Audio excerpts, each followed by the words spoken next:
Ninguna enfermedad en la historia condujo a restricciones tan intrusivas como la Gran Gripe de 1918. Estas incluyeron el cierre de escuelas, iglesias, fuentes públicas, teatros, cines, grandes almacenes y bares y demás comercios, así como regulaciones sobre cuánto espacio se debe asignar a las personas en lugares públicos cerrados. Hubo multas contra toser, estornudar, escupir, besarse e incluso hablar al aire libre. Se contrató a policías especiales contra la gripe. Pero, según narran las crónicas de la época, por lo general, en un principio el público lo aceptó todo con pocas objeciones.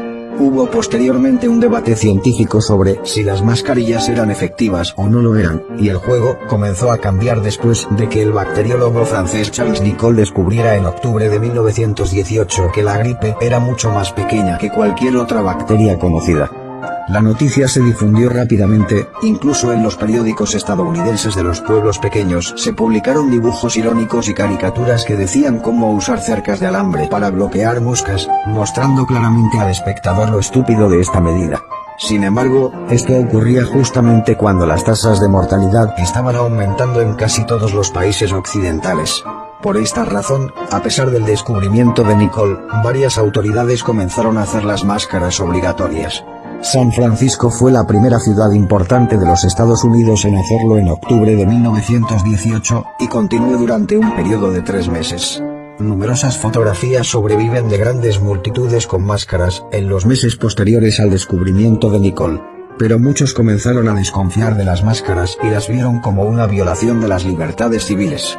De hecho, tras la publicación de este descubrimiento, y pese a la obligatoriedad de su uso, se cuenta que el hombre promedio usaba la mascarilla colgada de la nuca hasta que veía a un policía, momento en el que se la ponía.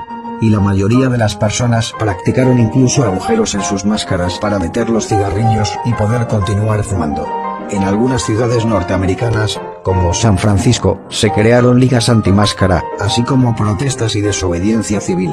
La gente se negaba a usar máscaras en público o se jactaba de usarlas incorrectamente. Algunos fueron a prisión por no usarlas o negarse a pagar las multas que se les imponían.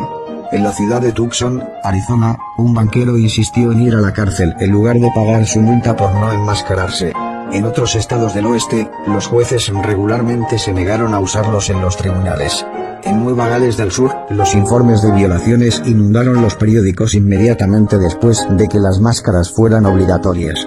Ni siquiera los portadores de camillas que llevaban víctimas de gripe siguieron las reglas. La prensa libre de aquellos días constantemente daba noticias que mostraban la inutilidad de las máscaras faciales para luchar contra la pandemia.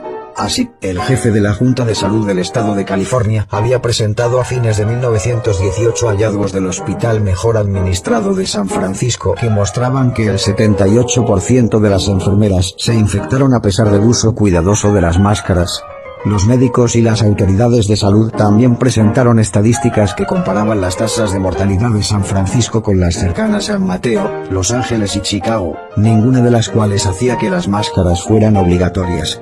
Sus tasas de mortalidad fueron no peor o menos. Hoy día se sabe, y así lo publicaron algunos diarios posteriores a esas fechas, que fue precisamente el uso obligado y continuado de máscaras faciales lo que produjo un mayor número de víctimas, debido a neumonías producidas por la ingesta forzada de aire viciado a consecuencia del uso prolongado de las mascarillas.